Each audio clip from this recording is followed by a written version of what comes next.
Welcome back जागो दुनिया। बात हो रही है सलमान गनी साहब के साथ और बात हो रही है शुगर मिल्स के ऊपर। यहाँ मेरे सामने खबर है, supreme court moved for nationalisation of sugar mills. A constitutional petition seeking directions for the government to nationalize all sugar mills in the country file किया गया सुप्रीम कोर्ट में थर्सडे को। और ये पिटिशन फाइल किया गया कम्युनिस्ट पार्टी पाकिस्तान के जो चेयरमैन जमील अहमद मलिक के जरिए under article 1843 of the constitution in view of the alleged hoarding और जो जखीरा अंदोजी की जा रही है एट सब्सिक्वेंट प्राइस हाइक और महंगाई of the essential commodity of the by the sugar mafia. It made the federal government and the 80 sugar mills owners respondents। Petitioner ने कंटेंट किया है कि Pakistan Muslim League Nawaz chief Nawaz Sharif, president Asif Ali Zardari, PMLQ Quaid president Chaudhry Shujaat Hussain, National Assembly speaker Fahmida Mirza, Humayun Akhtar Khan, Islamuddin Sheikh, Chaudhry Pervaiz Elahi owned sugar mills and there was no check on hoarding and arbitrary price increases by the federal and provincial governments। Petitioner also requested the court to summon all records from the concerned departments। देखें, वो court से रजू कर सकें और लाजमी court इसको जो भी करेगी फैसला, लेकिन मैं समझता हूँ कि नेशनलाइजेशन का अमल बेहतर नहीं, लेकिन जिस स्पिरिट में उन्होंने बात की है कि जब ये ज़ख़ीरा अंदोज़ी करके अपने ही अवाम को लूटते हैं, ये पाकिस्तान मुस्लिम लीग नून के लोग हों, पीपल्स पार्टी के हों या काफली के हों, मैं समझता हूँ कि इन्हें एक्सपोज करना बहुत ज़रूरी है, चूँकि ये अवामी सियासत के दावेदार है और सियासत के दावेदार शख्स जो है वो अगर अपने ही अवाम को लूटने के मुर्तकिब हो रहे हों तो इन्हें किसी तरह भी, मैं समझता हूँ, ये काबिल माफ़ी नहीं है और ये मामला तय करना चाहिए। ये शुगर माफिया आज से मुतल्लिक नहीं है। आपको याद होगा कि पिछली हुकूमत में भी शुगर का एक बड़ा बहरान आया था और उस वक़्त भी यही जिनका आपने अभी जिक्र किया है, ये लोग फेडरल मिनिस्टर्स थे। और बदकिस्मती ये है कि जो बात मैं पहले कर रहा था कि कानून का जो है वो हमेशा गरीब के ख़िलाफ़, और कई मुआशरे इसलिए तबाह हो गए कि वहाँ पर कानून जो है वो असर व रसूख के अमल लोगों पर असरअंदाज नहीं होता। और मैं समझता हूँ कि जब तक शुगर मिल माफिया को आप बेनकाब करके उनसे अवाम की लूटी हुई जो रकूम है, जो ख़जाना है, वो वापस नहीं लेंगे तो ये तो फिर लूटते रहेंगे। एक बहुत खास कॉलर लाइन पे हैं और इसलिए आप बहुत खास कॉलर हैं क्योंकि आपकी बहुत लंबी उम्र है। अभी ही ब्रेक में आपको गनी साहब और मैं याद कर रहे थे। अस्सलाम वालेकुम सीमा बापा। बल्कि कैसी हैं आप? मैंने तो आज फैसला किया था कि मैंने शो पे कहना है कि सीमा बापा बहुत याद आ रही हैं। नहीं, मैंने बहुत बार कोशिश की आपसे बात करने के लिए, लेकिन इत्तेफाक ये है कि रमजान का भी महीना है और आपको पता है खवातीन की कुछ जिम्मेदारियां ज्यादा बढ़ जाती हैं। बिल्कुल। सलमान गनी साहब जो है माशा अल्लाह ताला इनकी उम्र दराज करे, ये बहुत ही बेबाक और सहाफी हैं और बहुत ही कोहना मश्क तरीके से अपनी सियासी बसीरत का और जिस तरीके से वो जर्नलिस्टिक इनकी अप्रोच है उसको हम दाद देते हैं। और ये वाकई बिल्कुल सही कह रहे हैं कि जिस तरह से चीनी का बहरान, कभी आटे का बहरान, और जिसकी वजह से इतनी हलाकतें इस पाकिस्तान में हो रही हैं। हमने जो वो पढ़ा था कि कैसे बंगाल के लिए माएँ एक मुट्ठी चावल के लिए अपने बच्चे फरोख्त कर रही थी, अब भी वो दौर आ चुका है और हमारे दरवाजे पर खामोश इनकलाब जो है वो दस्तक दे रहा है।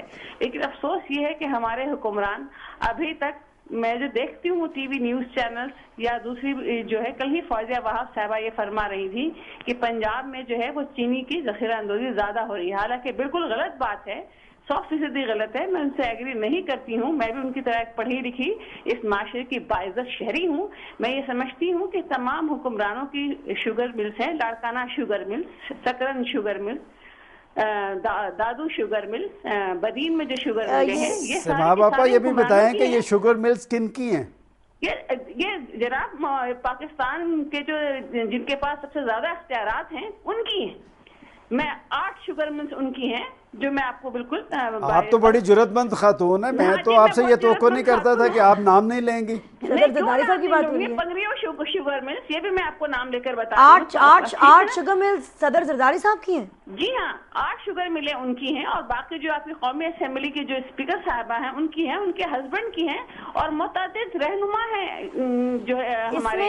ये जो पिटीशन फाइल किया गया है सीमा बाबा, उसमें तो लिखा हुआ है कि नवाज शरीफ साहब की भी हैं, आसिफ जरदारी की भी हैं, चौधरी शुजात हुसैन की भी हैं, परवेज इलाही की भी हैं। सदर साहब के मनसब का एहतराम करते हुए गालिबन नाम में लिखा गया।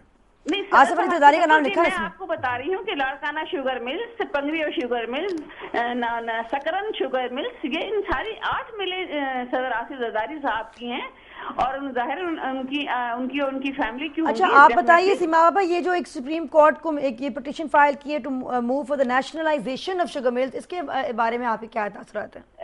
मेरे इसके बारे में ये तासुरात ये हैं कि इस तरह से देखें ना, सुप्रीम कोर्ट को अगर हम हर काम के लिए कह दें कि सुप्रीम कोर्ट हमें ये भी करके देगी वो भी करके देगी, तो ये बात अच्छी नहीं। आखिर ये पार्लियामेंट जो है वो किस लिए बैठी हुई है? नेशनलाइजेशन की। ये बात दुरुस्त है, ये काम हुकूमतों के करने के थे जो अब पाकिस्तान के अवाम रिलीफ के लिए पाकिस्तान की अदालत उस्मा से रजू कर रहे हैं। ये लम्हा फिक्रिया है पाकिस्तान की मुंतखब गवर्नमेंट के लिए, मुंतखब पार्लियामेंट के लिए, और ये ज्यादा वक्त नहीं है इनके पास। अगर ये लोगों की तवक्कुआत और उम्मीदों पर पूरा ना उतर सके तो फिर आप देखें कि लोग किसी और तरफ देखने पे मजबूर होंगे। गनी साहब, मैं आपसे ये अर्ज करना चाहती हूँ और नादिया आपसे ये भी कहना चाहती हूँ कि आप माशाल्लाह से एक मीडिया के एक ऐसे अदारे में बैठे हुए हैं और मीडिया बड़ा शफ़ाफ मसीहा भी होता है। आपको पता है कि आवाम जो है वो इतनी परेशान है महंगाई, गुर्बत, लोड शेडिंग के हाथों, और चीनी का जानबूझकर बहरान पैदा किया गया। आप मुझे सिर्फ एक सवाल का जवाब दे दें गनी साहब कि आखिर सिंध में शुगर मिलों पर क्यों छापे नहीं मारे गए? देखें जी, बात आपकी बात में ही इसका जवाब मौजूद है कि सिंध के अंदर वो लोग खुद हुकूमत में जिनकी शुगर मिल्स हैं।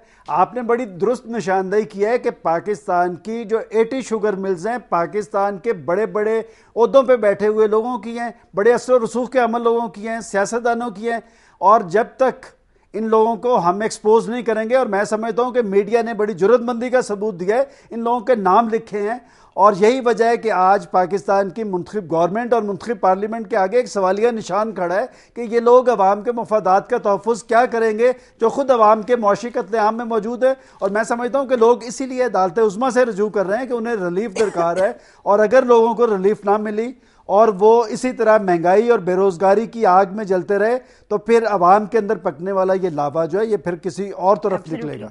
ये कुछ एसएमएस हैं। नादिया, आप बहुत अच्छी लग रही हैं, ज़बरदस्त कपड़े और खूबसूरत चूड़ियाँ।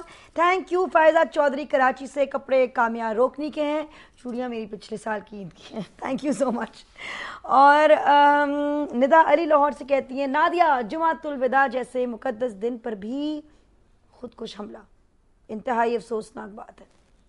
देखें, ये रुझान ख़तरनाक है हर हवाले से, पाकिस्तान की सलामती के हवाले से, और मैं समझता हूँ कि एक ऑपरेशन हुआ है और उससे ये मामलात का किसी हद तक सद्देबाब हुआ है। जब तक बीमारी को उसकी जड़ से नहीं पकड़ेंगे और उसका सद्देबाब नहीं करेंगे, उसका इलाज नहीं करेंगे, ये मामलात चलते रहेंगे। ये मैं किसी में हेरल्ड में पता नहीं कहा, किसी अखबार में, मैगजीन में पढ़ रही थी एक रिपोर्ट के एक तो ये कि अनाउंसमेंट आया था कि भाई हम रमज़ान के वक्त तालिबान जो हैं अपने खुद कुछ हमले बंद कर देंगे, अब रमज़ान ख़त्म हो रहा है तो शायद अब दोबारा ही सिलसिला शुरू हो जाए।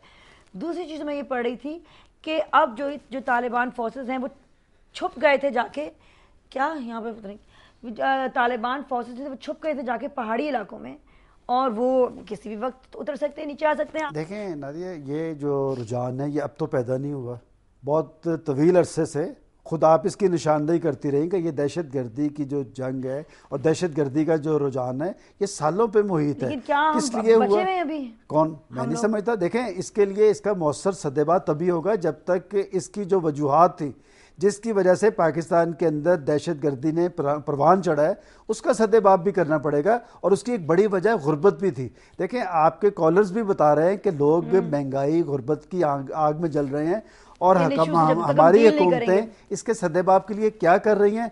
मैं समझता हूँ कि जब तक इसका सद्देबाब नहीं किया गया तो ये सूरत हाल भी जारी रहेगी, और कई सारे अवामल हैं जो माशरे के अंदर बेचैनी का बायस बने। ज़ैनब तारिक लाहौर से कहती हैं, नादिया मुझे जागो दुनिया बहुत पसंद है, प्लीज़ शहबाज शरीफ को भी जागो दुनिया में बुलाएं, आप कोई सिफारिश कीजिए ना गनी साहब। मैं शहबाज शरीफ साहब का आज एक प्रोग्राम सुन रहा था, वो लाहौर में ऐवान कारकुनान में उन्होंने खिताब किया, और मैं समझता हूँ कि वो जो खूनी इनकलाब की बात कर रहे हैं वो पाकिस्तान का वाहिद हुक्मरान है जिसका हाथ अवाम की नब्ज़ पे है, लोगों की हालत ज़ार पे उसकी नज़र है, और आज वो ये बात कह रहे थे कि अगर हम इस पे अपने लोगों के एतमाद पर पूरा ना उतरे तो फिर ये इनकलाब ज़रूर आएगा। नादिया, आप ही लोग ईद मनाने अपने घरों को जाने की ख्वाहिश के लिए ड्राइवर्स की गफलत और जल्दबाजी में मौत के मुंह में चले गए। फुरकान नईम मुल्तान से लिखते हैं, और फ्रिया शाह लाहौर से लिखती हैं कि सलाम नादिया आप ही। वालेकुम अस्सलाम फ्रिया, आपको और सबको जुमातुल विदा बहुत बहुत मुबारक हो। आपको भी फरीहा शाह बहुत मुबारक हो। थैंक यू सलमान गनी आज साहब। जुमतुल वदा के साथ एक और इम्पोर्टेंट बात है, आज यौम क़याम पाकिस्तान भी है। आप देखें पाकिस्तान 27वीं रोज़े को बना था और ये इस हवाले से भी हमारे लिए बड़ा खुश आइंदा और मुबारकबाद डबल मुबारक फिर सबको। Thank you so much Salman Gani साहब, हमारे साथ रहिएगा। कुछ बहुत मज़े मज़े के सेगमेंट्स आपके लिए हमने तैयार किए हुए हैं और फिर आगे भी बहुत इंटरेस्टिंग और मज़ेदार गेस्ट।